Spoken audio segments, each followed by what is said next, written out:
বুদ্ধের দৃষ্টিতে জীবন মানেই দুঃখ। এই দুঃখের ব্যাপ্তি অনেক গভীর। বুদ্ধ একে 3 ভাগে ভাগ করেছেন।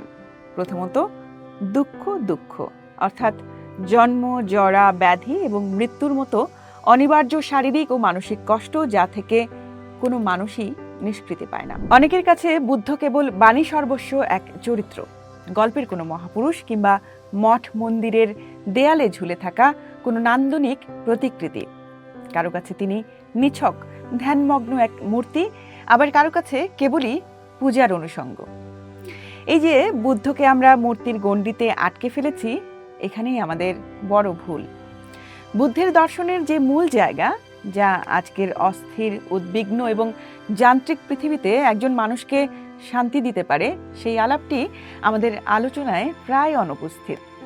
বুদ্ধ তো কেবল একজন ধর্মপ্রচারক ছিলেন না, তিনি ছিলেন ইতিহাসের এক মহান মনোবিজ্ঞানী, একজন দক্ষ দুঃখের ডাক্তার।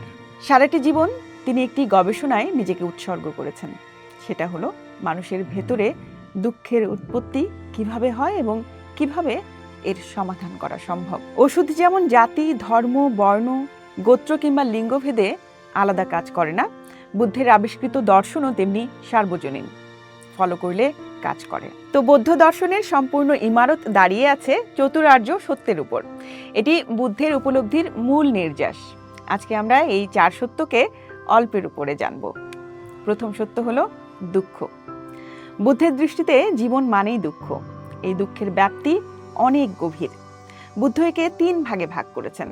প্রথমত দুঃখ দুঃখ অর্থাৎ জন্ম, জরা, ব্যাধি এবং মৃত্যুর মতো অনিবার্য শারীরিক ও মানসিক কষ্ট, যা থেকে কোনো মানুষই নিষ্কৃতি পায় না।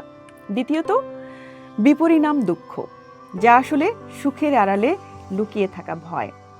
আমরা যা কিছুকে সুখ মনে করি তা পরিবর্তনশীল। সেই প্রিয় বস্তু বা পরিস্থিতি হারিয়ে যাওয়ার বা বদলে যাওয়ার ভয়ই আমাদের অস্থির করে রাখে। তৃতীয়ত সংস্কার দুঃখ, যা আমাদের অন্তর্গত অতৃপ্তি। আমাদের মনে প্রতিনিয়ত নতুন নতুন চাহিদার যে উথাল পাথাল, তা কখনই পূর্ণ হয় না, আর এই অপূর্ণতাই আমাদের ক্লান্ত করে তোলে। দ্বিতীয় সত্য হলো দুঃখ সমুদয় বা দুঃখের কারণ। বুদ্ধের মতে আমাদের সমস্ত যন্ত্রণার মূলেও রয়েছে তৃষ্ণা বা আসক্তি। এই তৃষ্ণা 3 ধরনের হতে পারে। 1. সম্ভোগ তৃষ্ণা, যা কেবল বস্তুকেন্দ্রিক আনন্দের আকাঙ্ক্ষা। 2. ভব তৃষ্ণা, যা আমাদের যশ, খ্যাতি এবং ক্ষমতার প্রতি আসক্ত করে তোলে। 3. বৈভব তৃষ্ণা, আমরা আমাদের দুঃখ, কষ্ট বা পরিস্থিতির প্রতি বিরক্ত থাকি। সেই বিরক্তি থেকে মুক্তি পাওয়ার যে অস্থিরতা, সেটি এক ধরনের তৃষ্ণা। বুদ্ধ আরো গভীরে গিয়ে বলছেন, আমাদের দুঃখের মূলে রয়েছে অবিদ্যা, সত্যকে না জানা। নিজেকেও বাস্তবতাকে অস্বীকার করাই হলো অবিদ্যা। এই অবিদ্যা থেকেই জন্ম নেয় 3টি বিষ: মোহ, রাগ এবং দ্বেষ। যখনই আমরা সত্যকে দেখতে পাই না, তখনই মোহগ্রস্ত হয়ে কোনো কিছুর প্রতি আসক্ত হই আমরা, আবার কোনো কিছু থেকে দূরেও থাকতে চাই। আর এই টানাটানির মধ্যেই আমাদের জীবনের বেশিরভাগ সময় নষ্ট হয়। তৃতীয় সত্য হলো দুঃখ নিরোধ।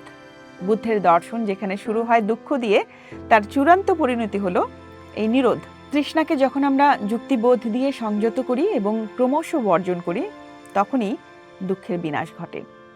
এটি সেই অবস্থা যেখানে মন আর কোনো কিছুকে আঁকড়ে ধরে রাখতে চায় না। চতুর্থ হলো দুঃখ নিরোগ মার্গ বা দুঃখ নিবারণের ব্যবহারিক পথ। বুদ্ধ দুঃখ জয়ের 8টি উপায় বাতলে দিয়েছেন, যাকে 3টি বড় ভাগে ভাগ করা যায়: সম্যক প্রজ্ঞা, সম্যক শীল এবং সম্যক সমাধি। প্রজ্ঞা মানে হলো জীবনের সত্যকে সঠিকভাবে দেখা ও সংকল্প গ্রহণ করা। শীল মানে হলো নিজের আচরণকে শুদ্ধ করা, সত্য ভাষণ, সত্য জীবিকা ও অহিংস আচরণ। আর সমাধি মানে হলো মনের একাগ্রতা ও সচেতনতা। যখন কোনো মানুষ সম্যক প্রযত্ন, স্মৃতি ও একাগ্রতার মাধ্যমে নিজের মনকে নিয়ন্ত্রণ করতে পারে, তখন তার দুঃখের কারণগুলো এমনিতেই ফিকে হয়ে আসে। এই চতুরার্য সত্যকে পরিপূর্ণভাবে জীবনমুখী করার জন্য বুদ্ধ 12 অন্তর্দৃষ্টির একটি প্র্যাকটিক্যাল ব্লুপ্রিন্ট দিয়েছেন। প্রতিটি সত্যের গভীরে প্রবেশের জন্য আছে 3টি করে ধাপ বা পর্যায়। প্রথমত সচ্চনান বা সত্য সম্বন্ধে জানা, অর্থাৎ সমস্যার অস্তিত্বকে স্বীকার করা। দ্বিতীয়ত কিচ্চনান বা সত্য সম্বন্ধে কি করণীয় তা জানা, অর্থাৎ সমাধানের রোডম্যাপ তৈরি করা। তৃতীয়ত কতনান বা যা করণীয় তা সম্পন্ন করা, অর্থাৎ কাজটি করে ফেলা। প্রথম আর্য সত্যের ক্ষেত্রে আমাদের বুঝতে হয় যে দুঃখ আছে, এরপর উপলব্ধি করতে হয় যে এই দুঃখকে বুঝতে হবে। এই উপলব্ধিটি যখন আমাদের চিন্তায় স্থায়ী হয় তখন দুঃখের স্বরূপ আমাদের কাছে স্পষ্ট হয়ে ওঠে। দ্বিতীয় সত্যের ক্ষেত্রে আমরা জানি যে দুঃখের কারণ আছে, অর্থাৎ তৃষ্ণা আছে। এরপর আমাদের সিদ্ধান্ত নিতে হয় যে এই তৃষ্ণাকে দূর করতে হবে, এবং যখন আমরা নিয়মিত চর্চার মাধ্যমে তৃষ্ণার টান কমিয়ে ফেলি তখন দ্বিতীয় সত্যের পাঠ সম্পূর্ণ হয়। তৃতীয় সত্যের ক্ষেত্রে আমরা জানি যে দুঃখের নিবৃত্তি সম্ভব। এরপর আমাদের মনের ভেতর যে নিবৃত্তির আকাঙ্ক্ষা বা উপলব্ধি তৈরি করতে হয়, এবং যখন আমরা বাস্তবে শান্ত থাকি তখন তৃতীয় সত্যের উপলব্ধি সম্পূর্ণ হয়। সবশেষে চতুর্থ সত্যের ক্ষেত্রে আমরা জানি যে দুঃখ নিবৃত্তির মার্গ বা উপায় আছে। এরপর আমাদের লক্ষ্য স্থির করতে হয় যে এই পথ ধরে আমাদের চলতে হবে, এবং যখন আমরা প্রতিদিনের জীবনে সম্যক কর্ম ও প্রজ্ঞা চর্চা শুরু করি তখনই এই চার সত্যের 12টি পর্যায় বা 12 অন্তর্দৃষ্টি আমাদের জীবনকে বদলে দিতে শুরু করে। অল্প কথায় এটাই বুদ্ধের দর্শন। এই দর্শনের প্রয়োগ মানুষকে তার নিজের জীবনের মালিক করে তুলতে পারে।